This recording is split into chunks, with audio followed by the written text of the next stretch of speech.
सपरमत विभावना पटुमतीक्षा सुचरित तपोनिधिभ्यो नमो गुरुभ्यो गुणगुरुभ्या 36 गुण समग्रे पंच विहाचार करण संदर्शे शिष्यानुज्ञे कुशले धम्मायर्य सदा वंदे गुरु भक्ति संयमेन यातरन्ति संसार सायरं घोरं छिन्नन्ति अक्षुकम्मं जन्मं मरणं न पावन्ति ये नित्यं व्रतमन्त्रहोमनिरता ध्यानाग्निहोत्राकुला षट्कर्माभिरतास्तपोधनधना साधुक्रिया साधुवा शीलप्राभरणा गुणप्रहरणा चन्द्रार्कतेजोधिका मोक्षद्वारकपाटपाटनभटा पीनन्तु मां साधुवा गुरुभा पान्तु नो नित्यं ज्ञानदर्शननायकाः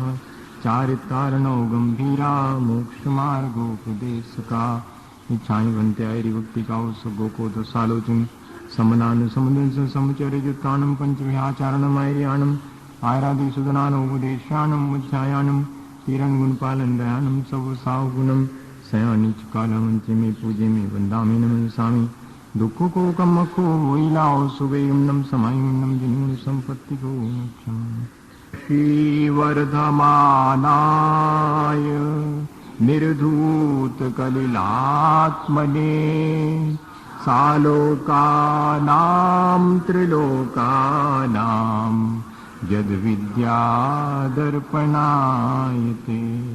बोले भगवान महावीर स्वामी की, आचार्य कुंद कुंद स्वामी की, आचार्य समंत भद्र स्वामी की, आचार्य गुरु और विद्यासागर मुनि महाराज की।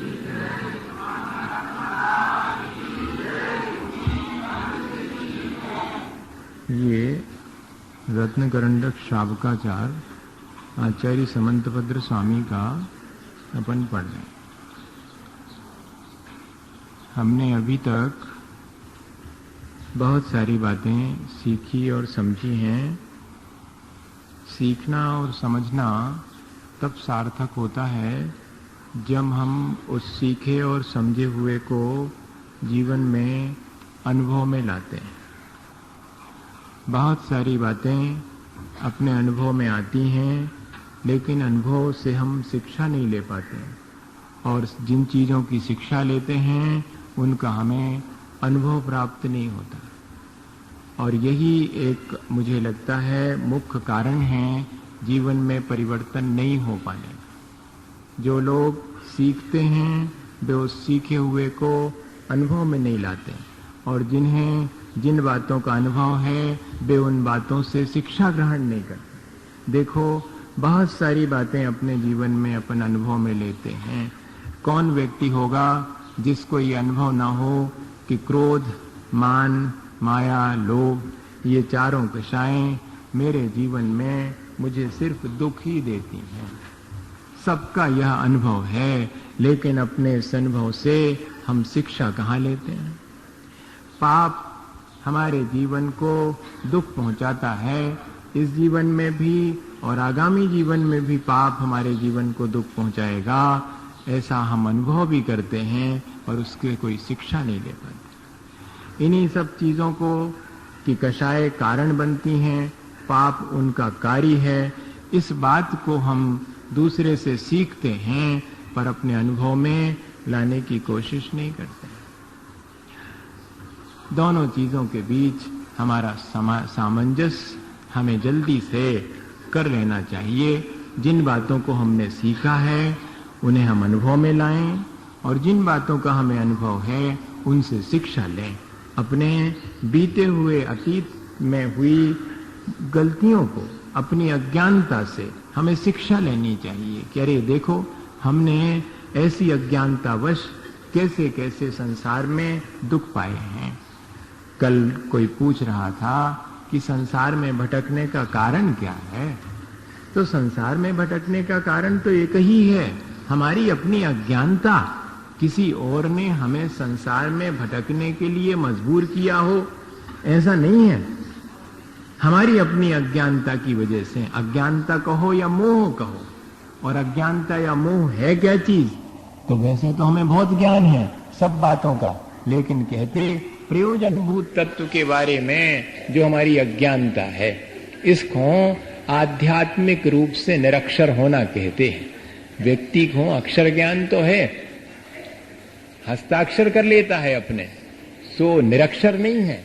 लेकिन देखा जावे तो आध्यात्मिक रूप से हम लोग सब निरक्षर हैं।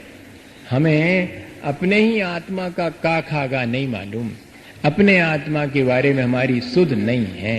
यही तो अज्ञानता। हम शरीर की क्रियाओं को ही आत्मा की क्रिया मान लेते हैं और शरीर के सुख को ही आत्मा का सुख मान के बैठते, शरीर पे आने वाली विपत्ति को ही आत्मा पर आने वाली विपत्ति मानते। देह जीव को एक गिने बहिरात्म, ऐसी अपने आत्मा की बहिरात्म अवस्था है, वही वास्तव में हमारे दुख का कारण। उसको दूर करने के लिए ही अपन सच्चे देवगुरु शास्त्र के चरणों में अपने जीवन को सबसे पहले समर्पित। पहले विश्वास आवश्यक है, श्रद्धा आवश्यक है, क्योंकि जैसे ही विश्वास हो जाता है, हमें रुचि हुई, रुचि से श्रद्धा हुई, निश्चय होता है चीज का कि हाँ, और फिर जो हमने निश्चय निर्णय कर लिया है उसके अनुरूप हम अपना आचरण भी बनावें, ये भी आवश्यक है। हमने पिछले दिनों एक बात कही थी कि श्रद्धा होनी चाहिए, हमेशा कहते हैं। तो कई बार ऐसा लगता कि है तो हमारी श्रद्धा, लेकिन वो श्रद्धा फलीभूत क्यों नहीं होती है? वो श्रद्धा फलीभूत इसलिए नहीं होती क्योंकि हम अपने आप को भूल नहीं पाते। भगवान के सम्मुख पहुंच करके भी मैं हूं, मैं ऐसा हूं, मैं वैसा हूं, ऐसा हम ये भाव हमारे अंदर बना रहता है। मैं तो दुकानदार हूं, मैं तो ऑफिसर हूं, मैं तो पिता हूं, या तो मैं अपने बच्चों की मां हूं। ऐसा भाव भगवान की भक्ति के समय आ जाता है।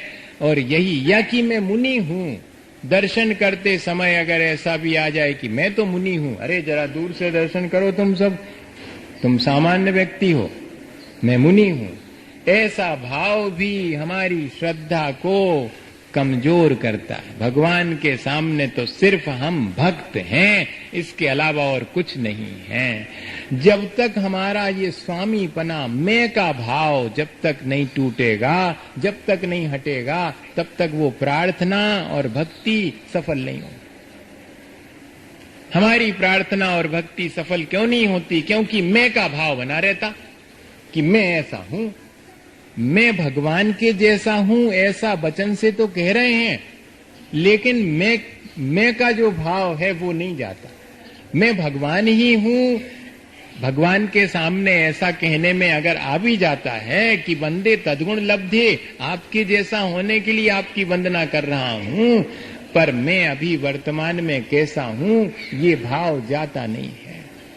और ये भाव जब तक नहीं जाएगा, स्वामी पने का, कर्ता पने का और भोक्ता पने का भाव जब तक नहीं मिटता, तब तक श्रद्धा अभी ठीक ठीक फलीभूत नहीं होती है। मैं कल यही सुबह सुबह लिख रहा था, तो उस समय मुझे मन में आया कि बात क्या है, तो लगा कि सचमुच यही है। जब तक हम अपने मैंपने को नहीं हटाएंगे, तब तक हमारे भीतर भगवान का दर्शन नहीं। मैंपना नहीं हटता, नहीं मैं हूं, मैंने ऐसा किया या मैं ऐसा करता हूं, ये जो चीज है वो हमें बार बार अटकाए रखती है। उसी से फिर अहंकार बढ़ता है, उसी से संक्लेश होता है। और अगर कर्तापना छूट जावे, मैं क्या करता हूं, मैं तो निमित्त मात्र हूं, अच्छा हो जाता है तो अपने को कर्ता मानने का मन हो जाता, बुरा हो जावे तो निमित्त मान लेते कि हम क्या करें, निमित्त थे, हमने थोड़ी करो। तो जैसा हम बुरे कार्य में अपने को निमित्त मान लेते हैं और बरी हो जाते हैं, ऐसे ही अच्छे मानो ना। लेकिन दोनों के बीच अगर मानने लगेंगे तो समता परिणाम अपने आप आ जाएगा। तभी जाकर के हमारी श्रद्धा, अब श्रद्धा को धीरे धीरे समझना है। अकेले सच्चे देवगुरु शास्त्र के चरणों में माथा झुका देने अकेले से श्रद्धा नहीं मालूम पड़ती। वह तो बहुत बाहरी है, भीतर में हमारे कर्तृत्व भाव छूटा कि नहीं। इसलिए और दूसरे जो दर्शन हैं उनमें तो कहते कि मैं नहीं करता हूं, भगवान आप ही करते, सो भगवान की जिम्मे सब छोड़ दो, अपन बरी हो गए। अच्छो है तो बुरा है तो दोनों चीजें हैं, लेकिन सब भगवान के ऊपर, भगवान को समर्पित कर दो। अर्थ उसका ये है कि अपने कर्तापने को छोड़ दो, और वो कर्तापना जिसका छूट जाए, गृहस्थ अवस्था में भी छूट जाता है। क्या मान के करना? कर्तृत्व बुद्धि से नहीं करना, कर्तव्य बुद्धि से करना। मैं पिता हूं तो मेरा कर्तव्य है कि बच्चों को अच्छे संस्कार दूं, हो गया काम। अब अच्छे संस्कार पाओ तो ठीक है, उन्हें पाओ तो ठीक, हमने अपना कर्तव्य कर लिया। अब अगर हम कर्तृत्व मान के करेंगे उसी कार्य को तो बन जाएगा, तो अहंकार कर लेंगे कि देखा मैंने कैसे संस्कार डाले अपने बच्चों को, ऐसा अहंकार कर लेंगे। और अगर नहीं बनेगा तो अरे संक्लेश में पड़ गए, हमने तो कितनी कोशिश की और ये बच्चे तो सब बिगड़ गए। उनके बिगड़ने और बनने से संक्लेश और अहंकार कर लेते हैं, क्योंकि हम कर्तृत्व मानते हैं। कर्तव्य माने तो हमने तो अपना कर्तव्य किया, अब इसमें क्या संक्लेश और इसमें क्या हर्ष और क्या विषाद। ऐसा उपाय है तो बहुत कहने में आसान, लेकिन भैया करने में बहुत कठिन है, ये भी हम जानते हैं। पर अपने को इतनी समझ तो होनी चाहिए कि हाँ, कुछ समय हमें कर्तृत्व बुद्धि को छोड़ करके कर्तव्य भाव से जो भी कार्य है वो करें तो बड़ी जल्दी अनासक्त हो सकता है व्यक्ति, बड़ी जल्दी उन सब चीजों के बीच होकर के भी और अपने जीवन का कल्याण। ऐसी दृष्टि की निर्मलता आनी चाहिए। ये 3-4 दिन से बहुत गड़बड़ करता, इधर धीमा हो जाता हूं, इधर तेज हो जाती है, फिर मैं संभाल नहीं पाता हूं। भाई थोड़ी सी व्यवस्था टाइट करना पड़ेगी, नहीं तो फिर अध्यक्ष को डांट पड़ेगी। हाँ, ये जो है आपका सिस्टम गड़बड़ कर रहा है, कंसंट्रेशन। तो मैं ये कह रहा था कि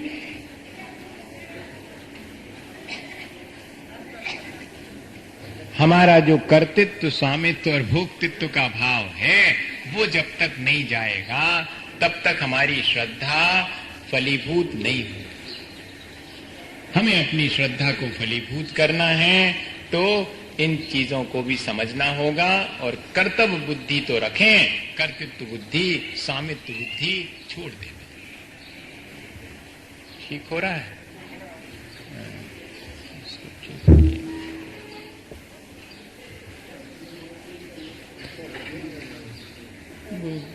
थोड़ा चेंज करिए।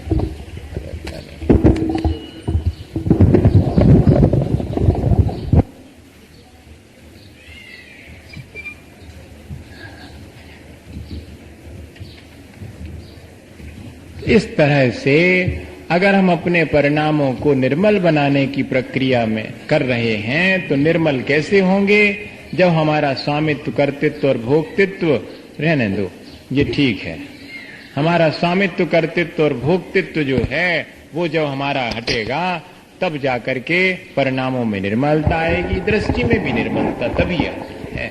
ऐसी दृष्टि की निर्मलता के साथ साथ जब हम राग द्वेष परिणामों को घटाने के लिए प्रयत्न करते हैं तो उसके लिए कहते कि बाह्य में आचरण स्वीकार करो। बाह्य में आचरण स्वीकार करो। 5 पापों का आंशिक रूप से या पूर्ण रूप से त्याग करना पहले बाह्य में। क्यों? क्योंकि मेरा प्रयोजन अपने अंतरंग परिणामों की निर्मलता का है। ये हमेशा ध्यान में रहे। बाह्य आचरण करने वाले को ये ध्यान हमेशा बना रहे कि क्यों कर रहा हूं, मैं अहिंसा का पालन करता हूं, उसका आशय क्या है? उसका आशय ये है कि मेरा राग द्वेष कम होना चाहिए। अच्छा, और बड़ा मजा है अपने साथ कि भोजन इत्यादि में तो कई लोग बहुत अधिक भोजन के क्षेत्र, आज क्या बात है, आज सबका चित्त जो है, या तो मेरा ही चित्त ठीक नहीं या सबका इधर उधर ध्यान जा रहा। अपन एक बार सब चीजें भूल करके शांति से बैठ जाएं भैया, थोड़ा सा समय है। तो मैं भी क्या कह रहा था आपसे, बार बार भूल जाता हूं, इधर उधर ध्यान चला जाता। अपने परिणामों की निर्मलता के लिए दृष्टि की निर्मलता आवश्यक है। दृष्टि की निर्मलता के लिए सच्चे देव गुरु शास्त्र की श्रद्धा आवश्यक है।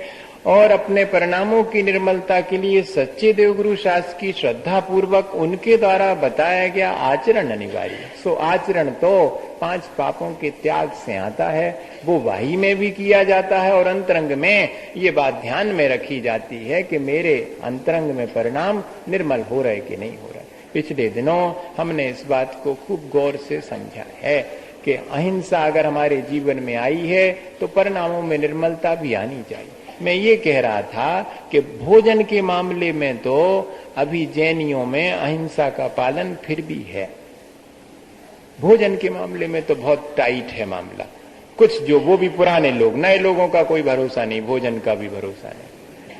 हाँ, पुराने लोगों में तो अभी बहुत इस बात का विवेक है, लेकिन उसके साथ साथ परिणामों की निर्मलता का भी ध्यान होना चाहिए। जितनी भोजन की पवित्रता हम रखते हैं, जितनी वस्त्रों की और जितनी शरीर की पवित्रता का हम ध्यान रखते हैं, अगर उसका 1% भी अपने परिणामों की निर्मलता का ध्यान रखें तो अपना काम इस बार तो हो जाएगा, इस जीवन में तो इतने में। और 3 ही चीजों का बहुत ध्यान रखता व्यक्ति, शरीर, जो व्यक्ति भोजन की पवित्रता का ध्यान नहीं रखता वो भी शरीर की और वस्त्रों की पवित्रता का तो ध्यान बहुत रखता। हाँ, भोजन की पवित्रता का ध्यान भले ही नहीं रखे, लेकिन शरीर की पवित्रता और वस्त्रों की बेझकाझक भाव चाहिए, एकदम लोहा करे कराए भाव चाहिए। अब भीतर भले ही गुड़ी परी हो, मन के भीतर, हाँ, मन के भीतर की गुड़ी नहीं मिटाऊ, कपड़ों की गुड़ी तो मिट जाती। हाँ, गुड़ी कहाउत का कहा बुंदेलखंडी में सलबट कहते उसको आज की भाषा में, मगर वो अपने बुंदेलखंड को शब्द अच्छो है कि सब पूरी गुड़ी पर कहीं खराब हो गो, इसको ठीक कर। ऐसा ही ये ध्यान आ जावे। मैं तो इन चीजों को इसलिए आपको याद दिलाता हूं कि ये छोटी छोटी चीजें हैं, इनको करते करते भी अगर ध्यान आ जाए, कह क्या कर रहे हैं। कपड़ा धोते धोते इतने सारे धरे ढेर लगे, कपड़ा धो रहे हैं, धोते धोते ख्याल आ जावे कि देखो जैसा इन वस्त्रों को धोता हूं, ऐसा ही उपाय मुझे अपने आत्मा की मलिनता को धोने का, और कुछ नहीं। धो, सब रखे सो धोने हैं, कौन कौन के जिम में छोड़ेंगे। इतना ध्यान आ जावे। शरीर को स्नान करा रहे, घंटा भर स्नान कराते हैं, साफ सुथरा बनाते हैं, उस समय ध्यान आ जाए कि अरे शरीर की मलिनता तो मैं रोज दूर करता हूं, मेरे परिणामों की मलिनता पे मेरा ध्यान नहीं जाता है। ऐसा अगर ध्यान आ जावे तो अपना काम हो गया। एक व्यक्ति की दुकान कपड़े की, अब कपड़े की दुकान में दिन भर काम करना, महाराज कोई उपाय बताओ कि धर्म का ध्यान बना रहे।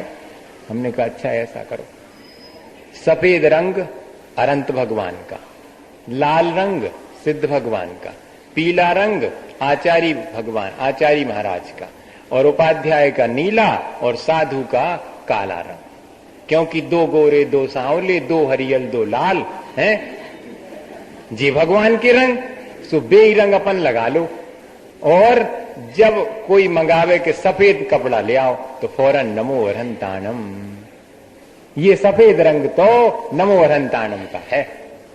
और किसी ने लाल रंग मंगाया, नमो सिद्धाणम। भीतर भीतर ऐसा भाव आ जावे कि जैसे ही लाल रंग का कपड़ा दिखाई पड़ा तो कपड़ा तो पीछे छूट गया, पहले नमो अरहंत नमो सिद्धाणम का ध्यान आ गया, नमो अरहंता।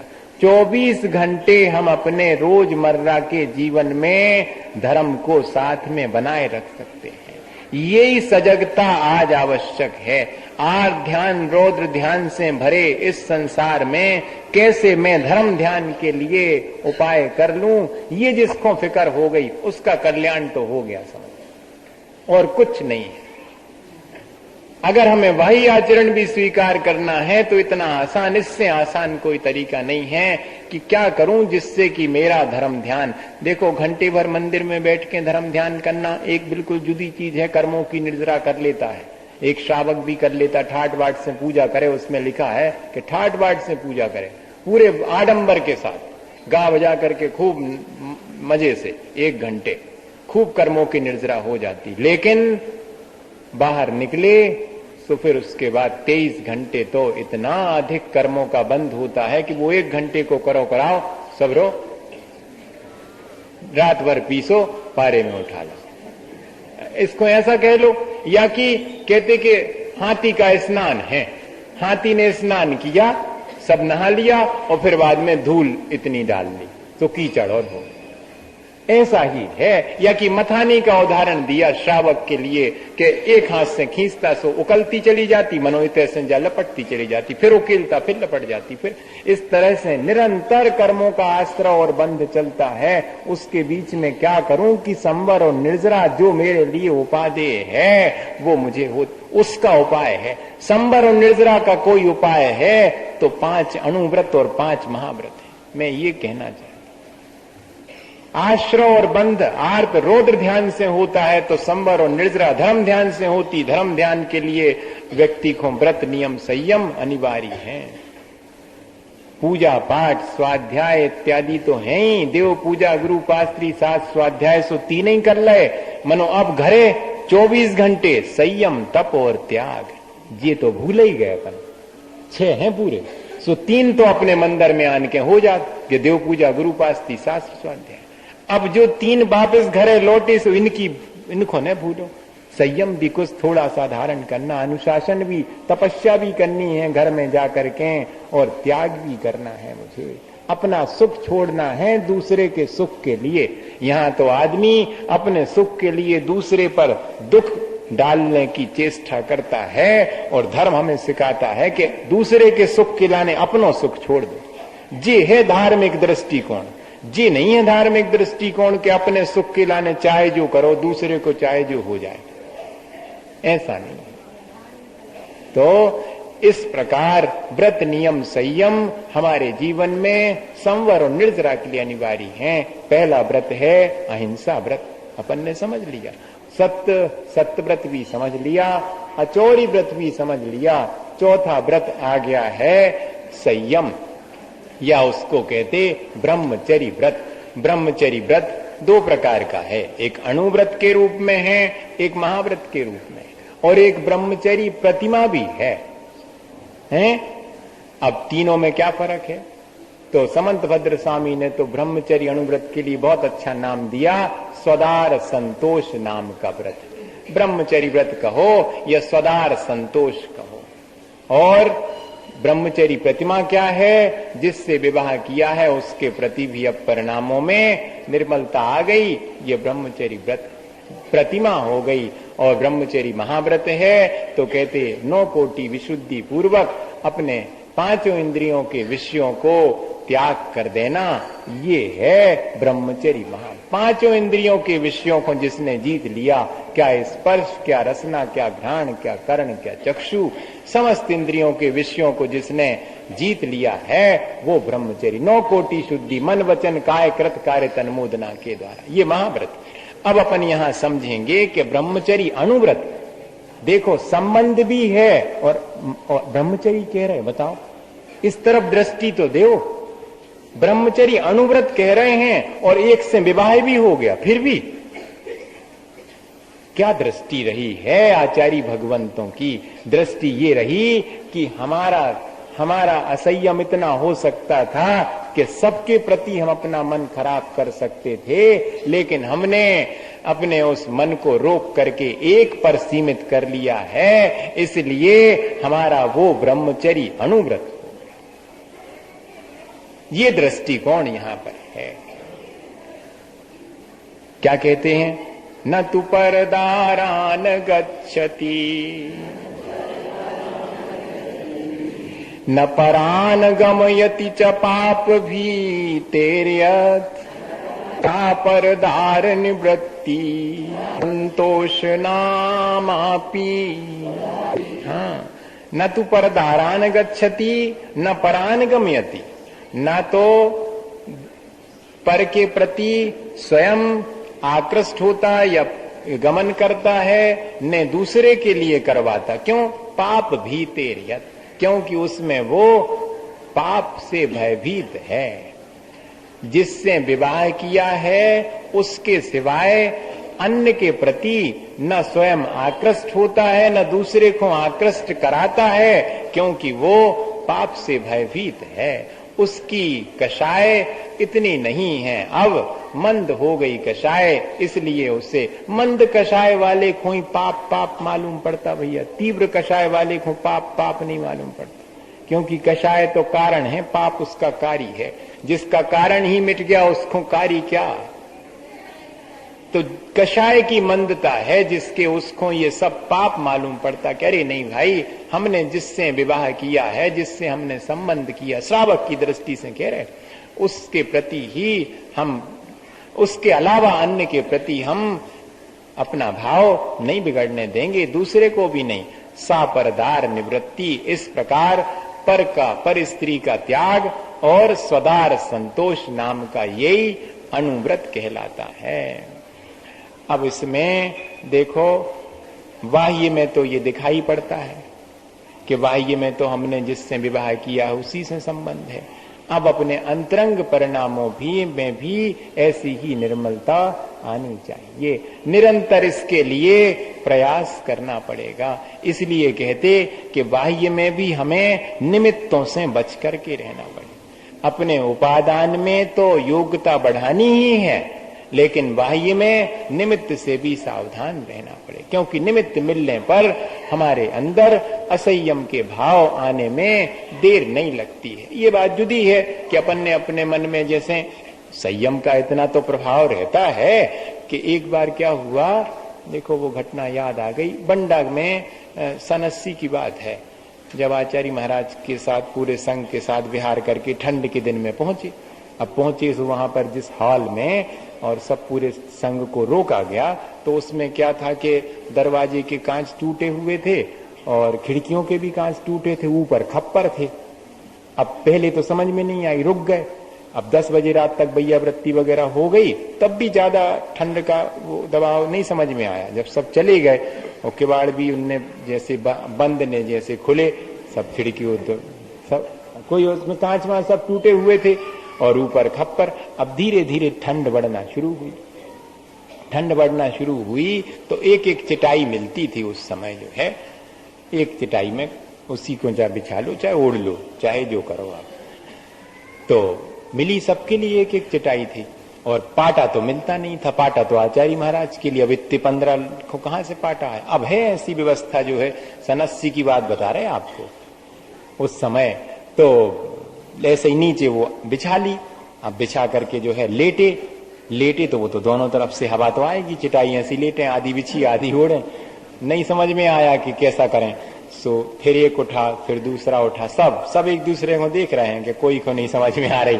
सो अपने उसी को ऐसा लपेट करके और बैठे बैठे ही जो है कि कम से कम नीचे से तो हवा बच गई, ऊपर से ही आ रही हवा, जितनी लपेटे चटाई बैठे रहे। आचार्य भी बैठे, सब बैठे हुए। सुबह सुबह भक्ति हुई। भक्ति के बाद आचार्य ने, अब आचार्य तो मजा तो लगाते हैं वो बीच बीच में, कहने लगे क्यों रात में अच्छी नींद आई। हम क्या कहें, किसी ने कुछ नहीं कहा, सब समझ रहे थे। तो बोले ठंड बहुत थी। हाँ ठंड तो बहुत थी, ये तो सबने कहा कि हाँ ठंड तो बहुत थी। तो क्या विचार आया, अब ऐसा पूछ लिया तो क्या विचार आया, तो सही सही बताना।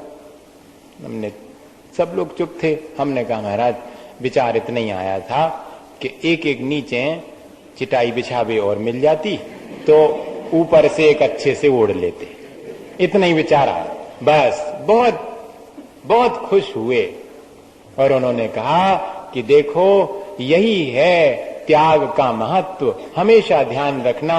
हम तो ये सोच रहे थे कि तुम्हें पूछूं कि क्या ध्यान आया, तुम्हें अभी गद्दा और पल्ली का ध्यान नहीं आया कि वो होती तो मैं ठंड बचा लेता। तुम्हें अगर लगा तो इतना ही लगा कि एक चिटाई और नीचे बिछावे की होती तो जाओ ऊपर वाली ऊपर ओढ़ने के काम।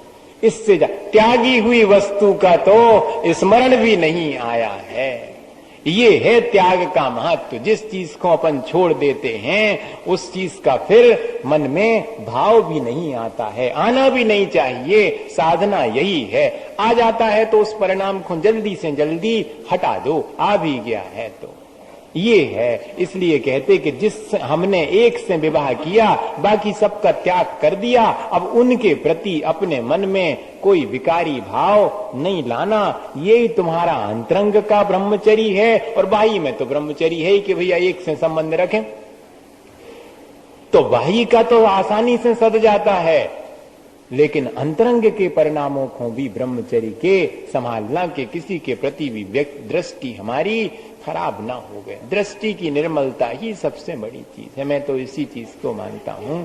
पवित्र दृष्टि होवे तो कहीं कोई बाधा नहीं है। आपने सुखदेव का उदाहरण नहीं सुना? ब्रह्मचर्य वाले दिन तो हमने आपको बहुत बातें बताई थी, और उसमें और भी जितनी है सो है, तो सब उसी के लिए उदाहरण है बहुत सारे। सुखदेव का उदाहरण आता कि वे युवा थे उस समय, 20 वर्ष के, और वो घर छोड़ करके गए, घर छोड़ के और नग्न निकल गए बाहर, वस्त्र ही नहीं पहने, और निकल गए, नदी के किनारे से चले गए।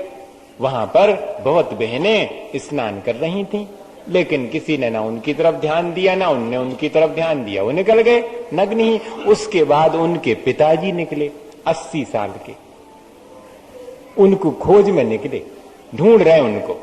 तो पीछे पीछे जैसे ही उस नदी के पास से निकले, सो सब बहनें जो स्नान कर रही थी उनने अपने अपने वस्त्र संभालना शुरू कर दिए। अरे वो दूर से ही देख रहे थे कि अभी अभी मेरा 20 वर्ष का युवा पुत्र निकला और वो तो वस्त्र नहीं धारण किए था, तब ये लोग सब आराम से स्नान करते रहे। मैं इतना 80 वर्ष का बुढ़ा हो गया, कपड़े पहने हुए हूं, तब भी इनको जो है ऐसी लग रही है, कपड़े संभाल रहे अपने।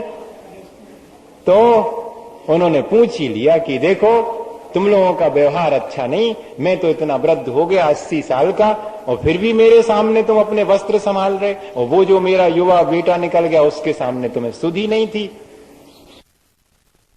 उसको कोई मायने नहीं रखता था, उसकी दृष्टि में निर्मलता थी। तुम्हारी दृष्टि तुम संभाल लो, उसकी दृष्टि संभली थी तो हमें कपड़े संभालने की आवश्यकता नहीं थी, तुम्हारी दृष्टि संभली होती तो हमें भी आवश्यकता। तो मुझे इस चीज को सुन करके, पढ़ करके लगता है कि सचमुच तो ऐसा ही है। दृष्टि हमारी निर्मल होवे तो इस संसार में कोई चीज हमें विकृत नहीं कर सकती। वो दृष्टि बुरी होवे तो अच्छी चीज में से भी विकार हम निकालें।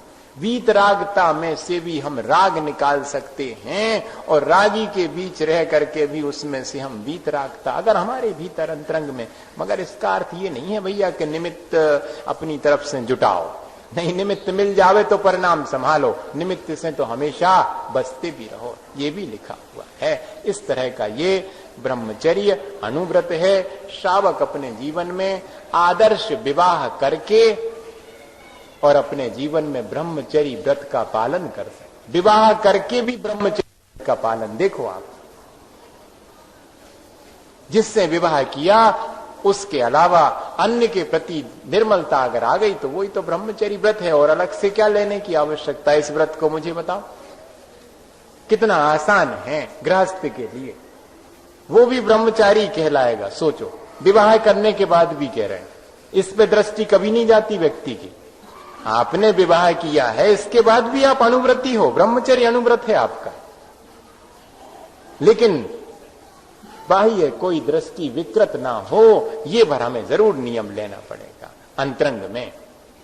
इस तरह ये नाम दिया, स्वदार संतोष नाम का व्रत है कि जिससे विवाह किया उसी में हम संतुष्ट हैं।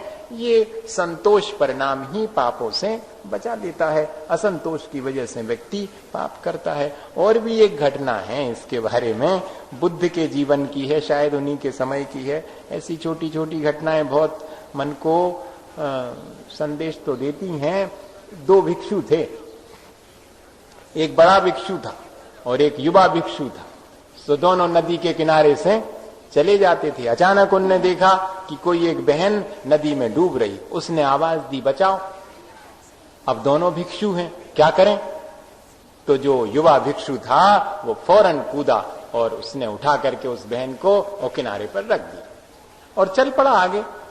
वो जो बड़ा भिक्षु था उसने कहा, अरे अभी भी जाकर के कहता हूं, मैं बुद्ध से कहूंगा कि इसने उसे स्पर्श कर लिया। अब मैं तब तो तुम्हें प्रायश्चित देना पड़ेगा, तुम्हारा तो भिक्षुपना ही नष्ट हो गया, तुम तो भ्रष्ट हो गए। पूरे समय जब तक वो बुद्ध के पास नहीं पहुंच गया तब तक उसको टोंचता रहा, पूरे समय कहता रहा कि अरे तुमने तो बहुत पाप कर लिया, तुमने तो बहुत।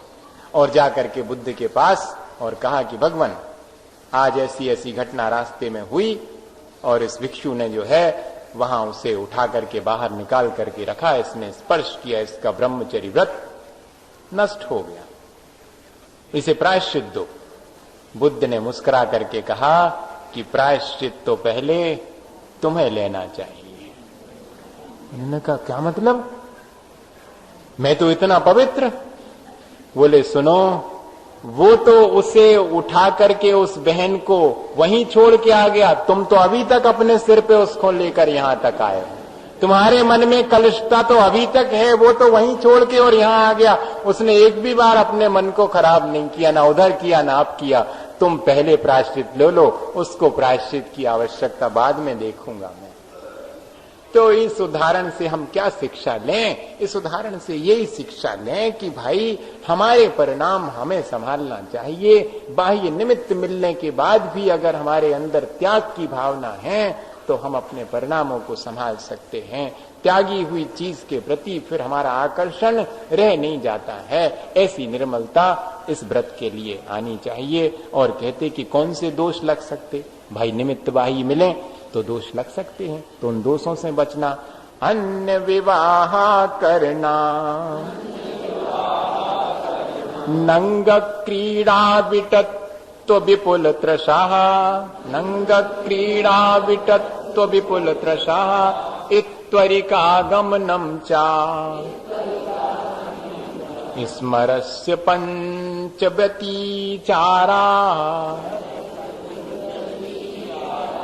अन्य विवाह करना, नंग क्रीड़ा विटत्व विपुल त्रषाः, इत्वरिकागमनं च स्मरस्य पंचव्यतिचारा।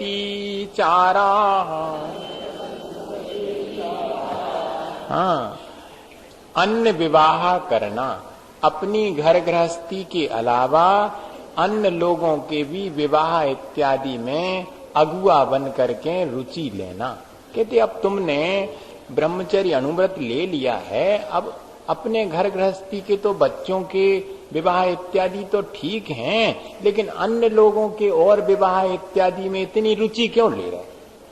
शामिल होना अलग बात है, लेकिन अगुआ हो करके और उस कार्य को करना, तो कहते इससे तुम्हारे व्रत में अतिचार लगे, इससे सावधानी रखना, बहुत अधिक इसमें रुचि नहीं लेना। और अनंग क्रीड़ा, तो ये तो अनंग क्रीड़ा कहलाती है, बहुत अधिक जो है आसक्त हो करके क्रीड़ा करना। विटत्व क्या कहलाता?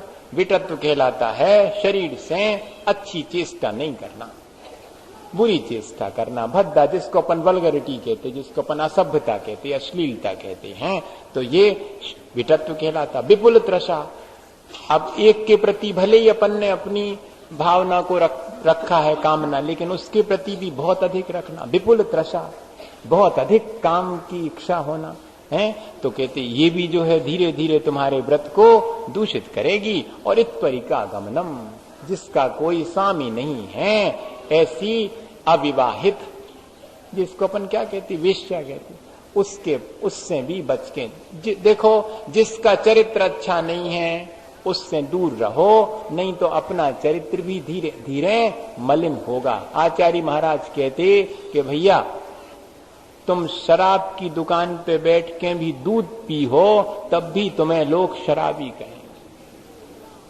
सीधी बात है।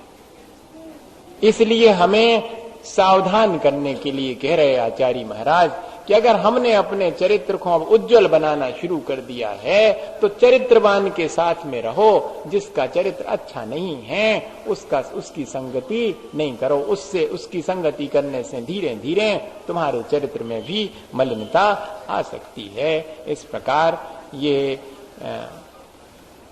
5 प्रकार के अतिचार भी इस व्रत के लिए बता दिए, और भी तत्वार सूत्र में जो एक कहा है विशेष रूप से, वो भी अपन ने पिछले दिनों पढ़ तो लिया था। स्त्री राग कथा श्रवण तन मनोहरांग निरीक्षण पूर्वरता अनुस्मरण वृष्टेश रस्व शरीर संस्कार त्यागा।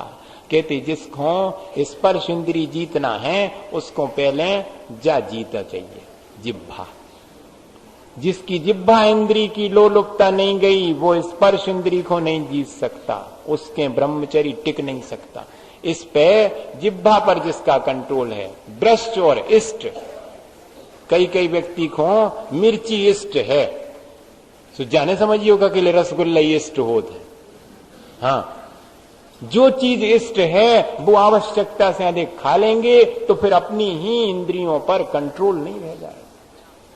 इसलिए कहते हैं कि जे भी शामिल किया उसमें कि भ्रष्टेश रस और स्व शरीर, अपने शरीर को ऐसा नहीं सजाना जिससे कि दूसरे को राग। क्योंकि देखो इतना तो सब लोग समझते हैं, अब इसमें और विशेष हम क्या कहें।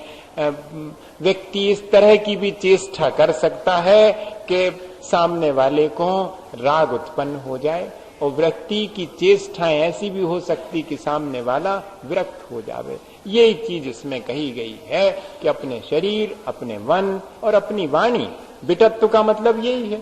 विटत्व में मतलब ऐसे वचन बोलना जिससे कि दूसरे की कामा शक्ति बढ़ जाए, शरीर से ऐसी चेष्टा करना, ये सब चीजें मन वचन काय तीनों को ही संभालने की इसमें व्रत में बात है। कठिन नहीं है। देखो हम ये पांचों व्रत पढ़ा रहे तो हमारी भावना तो ये है कि एक और रह गया परिग्रह परिमाण। भैया 5 अनुव्रत तो अपन को धारण करना ही चाहिए। अधिक से अधिक लोग जो है समझ लेवे, कोई ज्यादा कठिन नहीं है, इतना तो अपन कर सकते हैं। बस इतना ही है कि अपने परिणामों को, अपनी दृष्टि को जीवन भर संभालना। व्रत तो लेने में देर नहीं लगेगी, लेकिन जीवन भर अपने परिणाम संभले रहवे तो जरूर से जो है अनुव्रत को पालन करने के लिए प्रयास करना चाहिए। बहुत दुर्लभता से ये अपन को चीज मिली हुई है, ऐसा विचार करके बोले आचार्य गुरु और विद्यासागर मुनि महाराज।